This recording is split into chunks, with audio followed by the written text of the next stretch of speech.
Abra sua Bíblia comigo em Mateus capítulo 15. Diz assim a palavra de Deus. E partindo dali, daquele lugar, foi para as partes, a região de Tiro e de Sidom. Uma mulher cananeia, natural dali, veio a ele gritando: Senhor, filho de Davi, Senhor, filho de Davi, tem misericórdia de mim. Tem misericórdia de mim, que minha filha está miseravelmente endemoniada. Mas Jesus não lhe respondeu nenhuma palavra. Então seus discípulos se aproximaram dele e pediram: manda-a embora, Senhor, pois vem gritando atrás de nós. Que absurdo.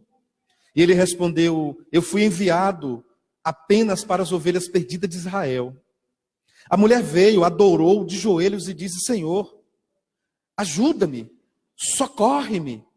Ele respondeu: não é certo tirar o pão dos filhos e lançá-los aos cachorrinhos. Disse ela, porém: sim, Senhor, mas até os cachorrinhos comem das migalhas que caem da mesa dos seus donos. Jesus respondeu: mulher, grande é a sua fé, seja conforme você deseja. E naquele mesmo instante, a sua filha foi curada. Só por uma dinâmica retórica e comunitária, eu vou ler a primeira parte do versículo, os irmãos vão dizer, e naquele mesmo instante em diante, tá bom? Vamos lá.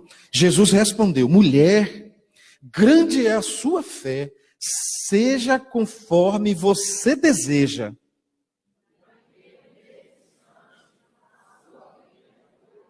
Aleluia, glória a Deus, diga amém.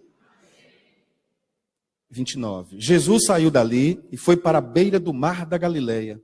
Depois subiu a um monte e se assentou. Uma grande multidão dirigiu-se a ele, levando-lhe os mancos, aleijados, cegos, mudos e muitos outros, e os colocaram aos seus pés. E ele os curou. De sorte que a multidão se maravilhou, vendo os mudos falar, os aleijados sãos, os coxos a andar, e os cegos a ver, e glorificava ao Senhor de Israel. Senhor, nós te agradecemos, Pai. Eu tenho tanto desejo no coração que essa palavra fale a mente, o coração dos meus irmãos. Eu tenho tanto desejo que as mães que estão me ouvindo aqui pela internet, que elas recebam uma unção do Espírito Santo, a unção da maternidade vindo do céu, que elas recebam de Deus a graça da percepção daquilo que Deus deu apenas a uma mãe. Oh Deus, como eu gostaria que um pai recebesse agora um filho, que nós que estamos aqui recebêssemos de Deus uma palavra para a nossa vida, em nome de Jesus. Amém. Irmãos, essa mulher, ela mexe com a estrutura da história. Ela faz Jesus mudar o seu rumo, ela faz Jesus mudar a sua trajetória. Essa mulher chega num cenário onde Jesus estava na sua viagem. A sua estrutura é tão interessante que ela vem sofrendo e esse sofrimento não torna uma mulher amarga. Quantas vezes em nossa vida os sofrimentos, as decepções, as questões que envolvem as minhas escolhas, quantas vezes eu me torno uma pessoa amarga? Queridos, características de uma pessoa amarga. Se você tem essas características, eu quero lhe dizer que você é uma pessoa amarga. Se você não tem essas questões que eu vou dizer, por favor, não pense em outra pessoa. Pense de novo em você para ver se você não está enganado ou enganada, tá bom? Primeira característica de uma pessoa amarga. Uma pessoa amarga, ela não tem facilidade de olhar nos olhos dos outros. Segunda característica de uma pessoa amarga, ela dificilmente se enquadra às questões comunitárias. Se toda a comunidade diz eu vou por aqui, geralmente o amargo diz por que não aqui? E o mais amargo ainda, ele nem questiona, simplesmente ele não vai na relação da multidão. Pastor, mas isso não é ausência de reflexão, não? Não. Terceira característica de uma pessoa amarga, ela tem o coração ferido, logo, ela fere. Quarta característica de uma pessoa amarga, ela tem um coração mal resolvido, portanto, se entristece com as resoluções do seu próximo. Quinta característica de uma pessoa amarga. Ela cobra do outro aquilo que geralmente o outro não tem nada a ver, mas ela cobra com uma dose sobrenatural de amargura. É muito comum terceirizar suas questões ao ponto de cobrar do outro com amargura. E aí vai terceirizando tudo. Por que seu filho é assim? Ele era um menino bom. Depois que começou a andar com o filho de João. É assim que uma pessoa amarga funciona. Por que seu filho estuda numa faculdade à distância? Ah, porque lá nos Estados Unidos tem uma pesquisa que diz que um curso à distância mexe mais com a mente do aluno. Uma pessoa amarga, ele procura sempre oportunidades de destaque. E eu vejo nessa mulher que ela não é uma pessoa amarga. Por que ela não é uma pessoa amarga? Porque ela chega ao ponto de enfrentar uma circunstância que não é condizente de forma nenhuma. Não é condizente de forma nenhuma com a sua agenda cultural. Na sua agenda cultural, ela não podia de forma nenhuma ir a público buscar esse tipo de ajuda. Segunda questão, que na sua agenda cultural, ela não podia falar com homem em público. Terceira questão, que na sua agenda cultural, uma mãe com um filho moribundo, doente, quase morrendo, não podia sair de perto do seu filho. De modo que nós vamos perceber que ela não é uma mãe qualquer. Ela é uma mãe diferenciada. Ela é uma mãe que rejeita os rótulos. Ela é uma mãe que quebra o processo de autoestima baixa no seu coração. Ela é uma mãe que, por mais que alguém diga você é feia, você é feia, você é feia, ela tem dentro dela uma resolução. Eu sou linda porque eu tenho Jesus. E há pessoas que, por muito escutarem você é feia, elas olham o seu rosto no espelho e elas se consideram feias. Há pessoas que elas têm uma resolução tão baixa na sua alma, que tudo que o outro fala, tudo que o outro é, tudo que o outro diz, tudo que o outro penetra na alma dela, ela acredita. E essa mulher, ela caminha na contramão. Ela diz, eu sou uma filha de Deus. E como filha de Deus, eu sou protagonista da minha vida. E como filha de Deus, eu não vou aceitar a morte do meu filho, a morte da minha filha. E tem várias mortes acontecendo em nossa família. Tem a morte da afetividade, muitas famílias não usam mais a ferramenta da afetividade. Tem a morte da espiritualidade. Tem a morte do diálogo. Mortes entrando na casa, nas famílias cristãs. Mães que não dobram mais o joelho diante das questões da sua casa. Eu vim aqui nessa noite para dizer que Deus chamou as mães cristãs para serem conformadas com as lutas, com as labutas da sua casa. Mãe de Deus não se conforma com a derrota na sua casa. Mãe de Deus, mesmo que a filha e o filho estejam entregues às drogas, à prostituição, ela caminha não na direção do filho, ela caminha na direção de Jesus. Muitas pessoas, irmãos, elas começam a fazer do ouvido dos seus filhos um ouvido em overdose do nome Jesus. E esse menino já não tem mais a referência de quem é Jesus. Porque o menino volta da festa, e a mãe poderia muito bem dizer, meu filho, eu estou triste com você, eu não te criei para isso. Os filhos às vezes aparecem em casa, sei lá, bebendo, usando droga, seja o que for, e aí essa pessoa perdeu a referência de quem ela é, ela começa a jogar tudo para Deus. Deus está triste com você, Deus não se agrada disso. Você volta para a igreja, e aí o filho começa a viver como se ele não tivesse pai e mãe em casa. Irmão, deixa eu te dizer uma coisa. Quem mais ama seu filho, minha irmã, não é você. Quem mais ama seu filho é Jesus. E agora vamos acompanhar a vida dessa moça. Então a Bíblia diz que Jesus, partindo dali, observe que Jesus ele começa nesse processo saindo dos arraiais, daquele contextozinho de Israel. Você sabe, praticamente todo o ministério de Jesus foi centralizado na Galileia, naquela região. E poucas são as vezes que Jesus ultrapassa esses portões. A ideia que nós temos é que Jesus está centralizando, fazendo um polo, uma construção para que dali toda a humanidade receba o Evangelho. Então Jesus aqui está nos deixando claro como é a intenção dele. E a reflexão irônica, entre aspas, de Jesus é tão profunda que ele diz: o mestre veio não apenas para Jesus, o mestre veio para os da casa de Israel. Porque a cultura, a religião, a ênfase deles é de uma fé local.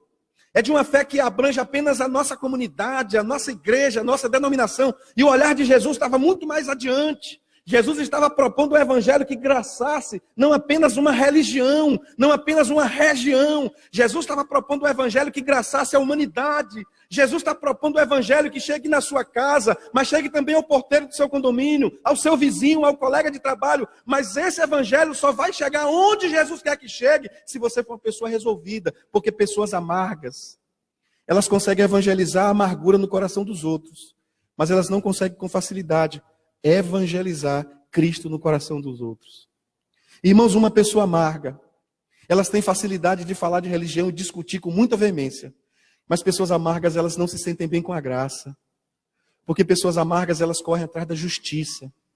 E o evangelho, lamentavelmente, para mim e para você, eu quero que você entenda isso. Se fosse fazer justiça pelo evangelho, eu vou ter que convidar alguém aqui para pregar, porque eu não mereço estar aqui. Eu quero convidar outra pessoa. Alguém pode vir pregar em meu lugar? Porque eu só estou aqui pela graça.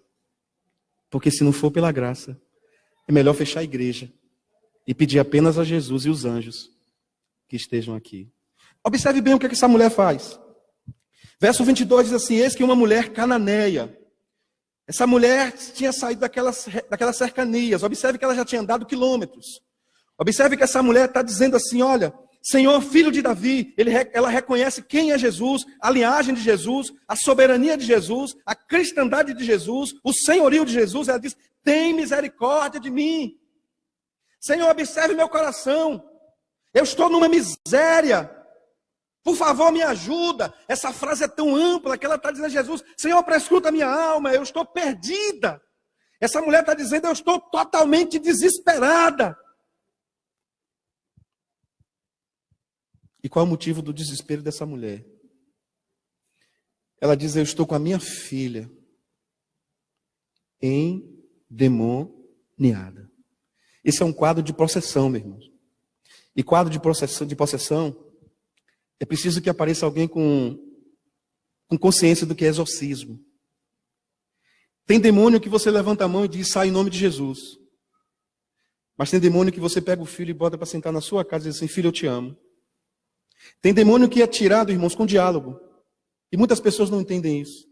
Tem pessoas cheias de Bíblia no coração, cheias de Bíblia na mente, mas pouca afetividade para passar o que sabe para o outro. Tem demônios que saem com diálogo. Tem demônios que saem com afetividade. Tem demônio que sai com uma viagem com a família. Tem demônio que sai falando mais baixo dentro de casa. Tem demônio que sai sendo mais educado dentro de casa. Tem demônio que sai sendo aquilo que eu sou na igreja em casa. Há demônios que só saem se você deixar de ter uma vida dupla. Porque há pessoas que numa igreja são de voz mansa, atitude mansa, mas em casa, se você colocar um gravador em casa, são pessoas que só Jesus para ter misericórdia. Há demônios que saem quando nós reconhecemos os nossos erros. Deixa eu te contar uma história verídica. Eu acompanhei um rapaz queridíssimo, um homem assim com um coração que eu vi poucos na minha vida. E eu percebi algumas alterações naquele rapaz. Ele me ajudava muito num projeto que tinha. Ele era um médico bem resolvido, mas bem resolvido mesmo. Mas de vez em quando a esposa dele ligava para nós. E as questões que se evidenciavam naquela casa eram questões muito sérias. E um dia, conversando com ele, eu senti que havia alguma coisa diferente com ele. E eu perguntei para ele: filho, o que está acontecendo? E ele começou a abrir o coração dele, falar algumas coisas, falar. E ele disse: pastor, tem um demônio que me cerca. Tem um demônio que toma conta da minha mente. No que eu disse para ele: você quer que esse demônio seja expulso agora? Quero. Perdoe ela. Há demônios que só saem quando pedimos ou recebemos o perdão. E eu quero que você saiba nessa noite: Jesus já te deu perdão, louvado seja Deus. Aquela mulher diz: a minha filha está endemoniada. mas ele não lhe respondeu nenhuma palavra. Isso me chama a atenção porque uma mulher chega até Jesus, pede a Jesus ajuda, e ela diz: Jesus, a minha filha está endemoniada. E a Bíblia diz que Jesus não diz nada. Nada. E agora os discípulos, porque os discípulos, irmãos, a Bíblia mostra o comportamento extremamente aproveitador dos discípulos. Eles olhavam para a fisionomia de Jesus, eles olhavam para a ambiência de Jesus, eles tinham impulsividade nas suas atitudes. Há um momento que os discípulos ouviram um cego gritando, e esse cego gritava, e eles sabiam que Jesus estava ensinando, eles foram ao cego e disseram ao cego: cala a boca, você está importunando o mestre. Mas agora, quando eles viram Jesus não dizer nada para aquela moça, eles olham para Jesus e dizem assim: essa mulher embora, mulher chata, é nojenta, dor ninguém merece. Se só não quiser, eu mesmo mando, Jesus.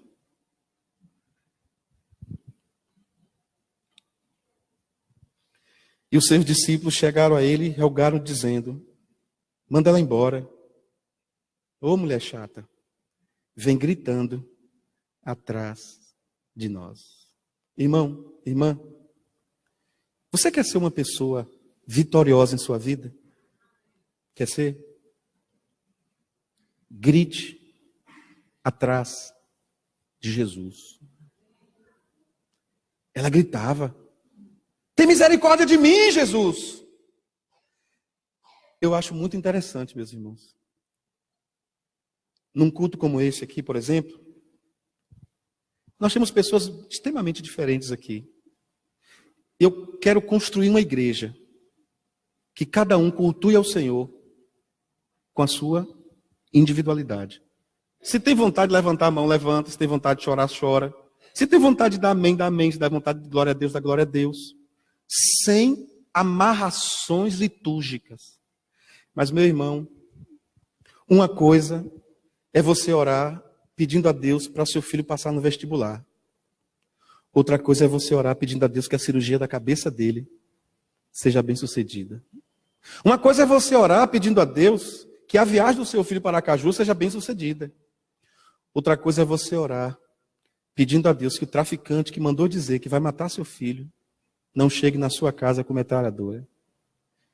Eu acredito que a primeira oração é uma oração muito bonita e bem feita. Eu acho que é uma oração assim litúrgica, uma oração nosso Deus, nosso Pai, Deus de Abraão, de Isaac e de Jacó. Deve ser muito bonita essa oração, graças a Deus por isso. Mas tem oração que é feita com dor, com sofrimento, com lágrimas. Sabe, irmãos, o que mais me preocupa é ver meu povo espalhado pela cidade de Feira de Santana, vivendo como se Jesus não fosse voltar. Não entendendo ainda que caminhar com Jesus muitas vezes é pedir socorro a Jesus. Socorro pelo que está acontecendo no trabalho. Socorro, Jesus. Você poderia brigar, você poderia chegar lá e denunciar.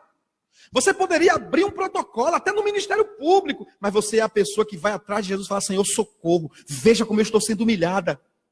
Você é aquela pessoa que você poderia lançar no jornal, ir para um programa de rádio. Mas você é aquela pessoa que diz: Jesus, tem misericórdia de mim. Querido irmão, querida irmã, essa mulher me mostra, quando o crente tem Jesus no seu coração, ele não coloca Jesus como outra opção, senão a primeira opção em nossa vida. Socorro, Jesus, a minha filha está praticamente, totalmente endemoniada.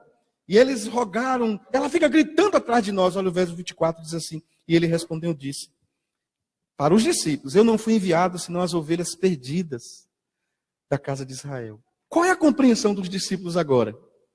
A compreensão dos discípulos é que Jesus não vai cuidar dessa mulher, que Jesus vai cuidar apenas dos discípulos. E Jesus se aproxima, no verso 25, diz assim: então chegou ela, e ela deixou de gritar simplesmente, ela começou a adorar Jesus. O que me leva a crer que o grito dela, que a oração dela, embora não fosse conectada às palavras, mas Jesus olhou para a vida daquela mulher e encontrou adoração. Há muitas pessoas que só vão conseguir adorar a Deus verdadeiramente quando as tempestades vierem. Porque há pessoas que lidam com o sagrado como se fosse um primo, um amigo. Há pessoas que lidam com a vida espiritual como se fosse uma missa. E essa mulher me mostra que no maior desespero da vida dela, ela adorou. O que é adorar, ministro Cláudio? Será que adorar é vir como esse grupo lindíssimo que veio aqui à frente cantar, esses meninos tocando? Será que adorar é levantar a mão e dizer, ó Pai, ó Senhor? Eu já disse uma vez aqui que tudo que nós fazemos na vida é adoração, tudo. Mas em tudo que nós fazemos temos que fazer uma pergunta. O que eu fiz? O que eu faço? O que eu farei? A quem eu vou adorar? Eu vou adorar o Senhor?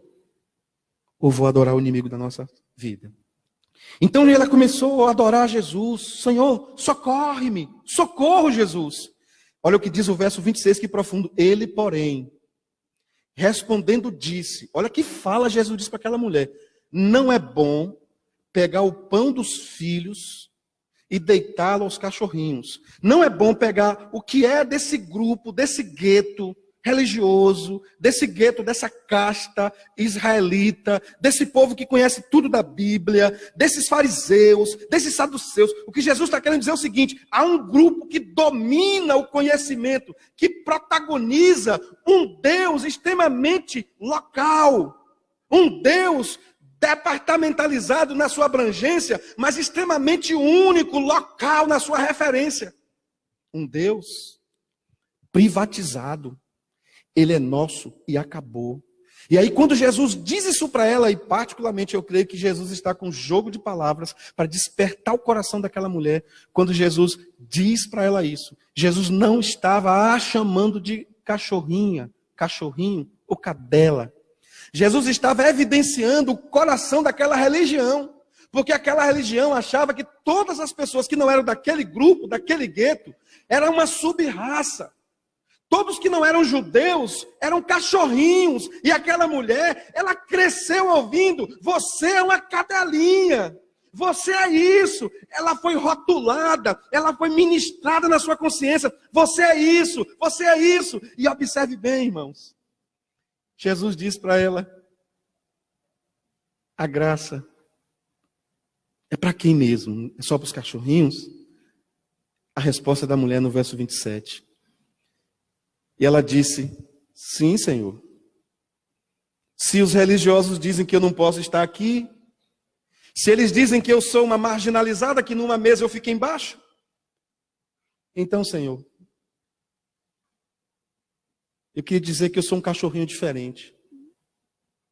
Eu sou um cachorrinho que se alguma migalha cair da sua mesa, vai mudar minha vida. Ê, aleluia! Que mulher tremenda, irmã. Tem gente que quer uma mesa farta, isso é bom. Tem gente que tem vontade de ter uma experiência profunda com Deus. Aí vai para o monte, desce monte. Vai para essa igreja, vai para aquela igreja. Põe aquele pastor, põe aquele outro pastor. Não, não, não, põe aquele cantor. Não, não, não, é o outro. E essa mulher diz assim, eu não preciso de muita coisa. Eu só preciso de uma migalha.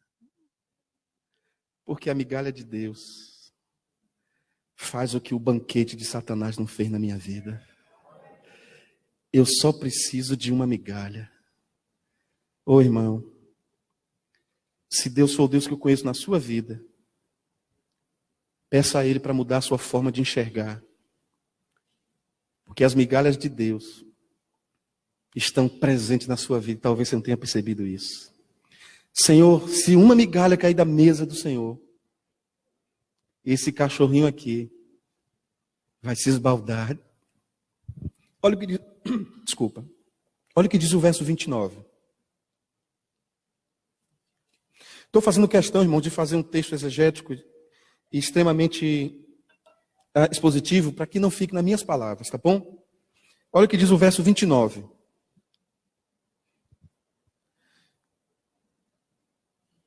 Desculpa, 28 ainda. A mulher, grande é a tua... Então respondeu Jesus e disse-lhe, 28.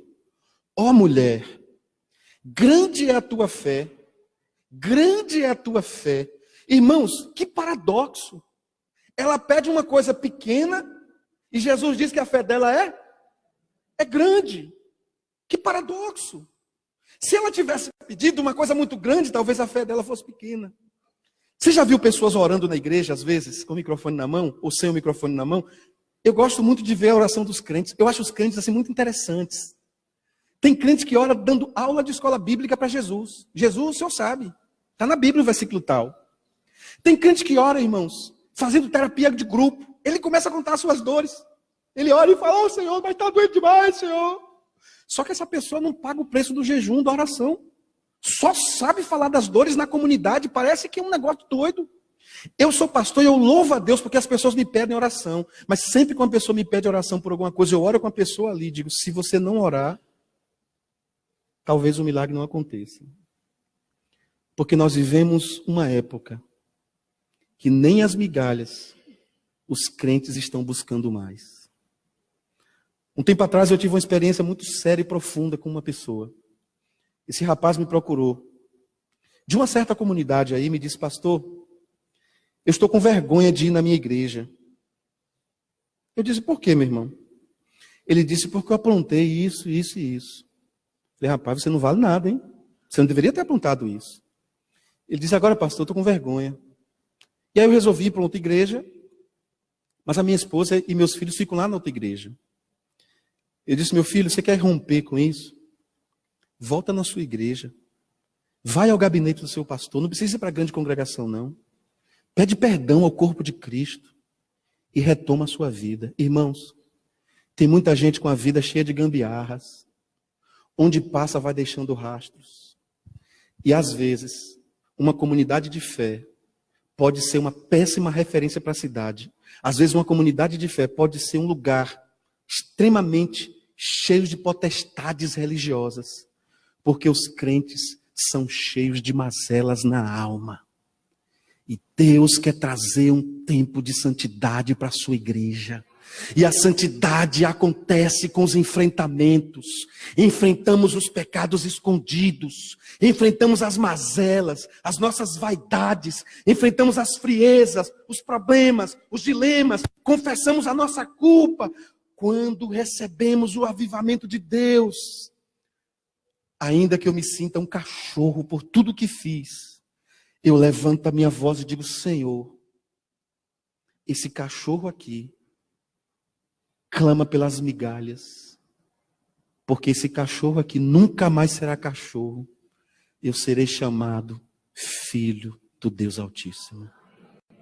Aquela mulher foi observada por Jesus. Jesus diz, mulher, seja feita como a tua fé, grande é a tua fé, seja feita como tu desejas. E olha o que a Bíblia diz.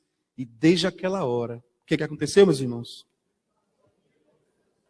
Uma mãe de Deus, uma mãe que tem a revelação da palavra, ela tem os joelhos plantados na presença de Deus.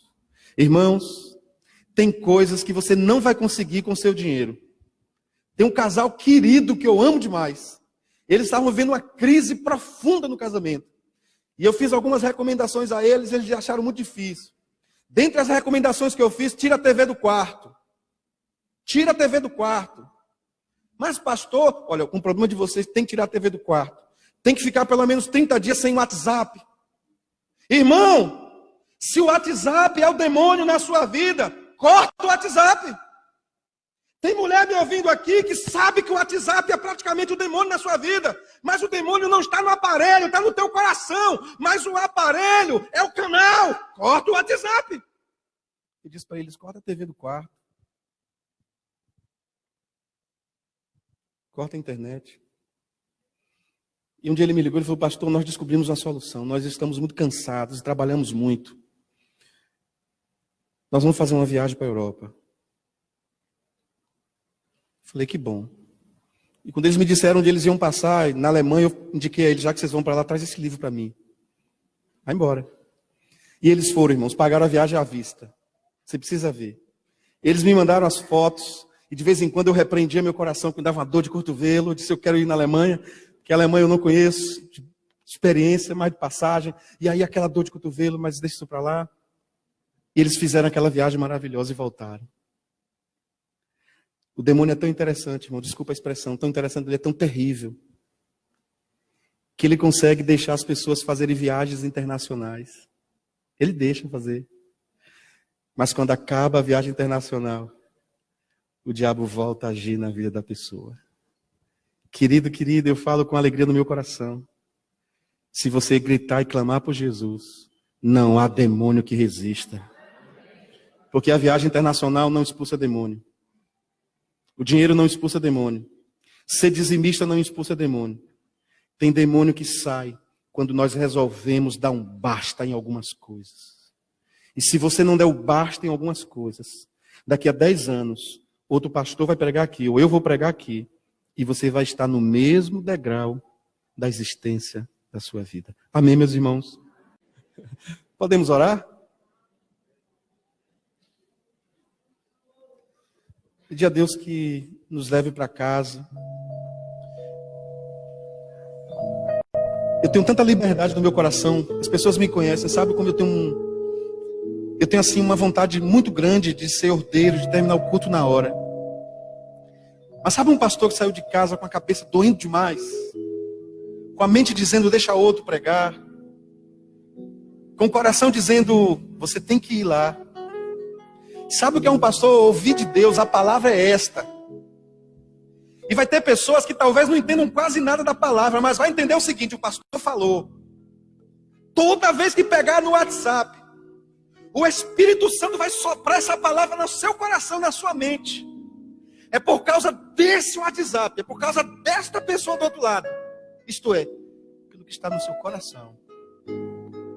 Se for preciso, 30 dias sem internet. Socorro, Jesus. Se for preciso, troca um emprego, fica desempregado. Se for preciso, muda todo o seu roteiro. Se for possível e preciso, pede ao superior para trocar o departamento. Mas você não vai sair daqui enganado nessa noite. Há coisas que estão acontecendo na sua vida. E uma mãe pede pelo seu filho. Mas essa mãe está pedindo, sobretudo, para que o Senhor seja o Senhor na vida dela e na vida do seu filho. E se você quer vibrar com a presença do Senhor, peça ao Cristo Redentor que seja o Senhor na sua vida.